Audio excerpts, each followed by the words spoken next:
আসসালামু আলাইকুম। সবাই কেমন আছেন? আশা করি সবাই ভালো আছেন। আমরা আলহামদুলিল্লাহ ভালো আছি। আজকে বাজার থেকে বড় বড় ২টা রুই মাছ কাটায় নিয়ে আসছে, আর এই যে টাটকা লাউ শাক নিয়ে আসছে। আর এখানে রুই মাছ দিয়ে ভর্তা বানাইতেছে ধনিয়া পাতা দিয়ে।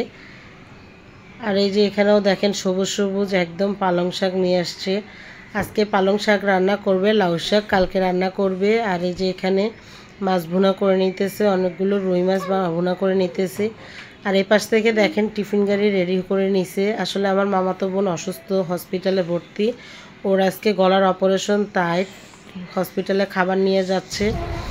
আর এই যে দেখেন বিকেলবেলা আমরা খাওয়া দাওয়ার পর বড় ভাইয়া তরমুজ নিয়ে আসছে, আর নাজবা তরমুজগুলো কেটে দিচ্ছে আমাদেরকে।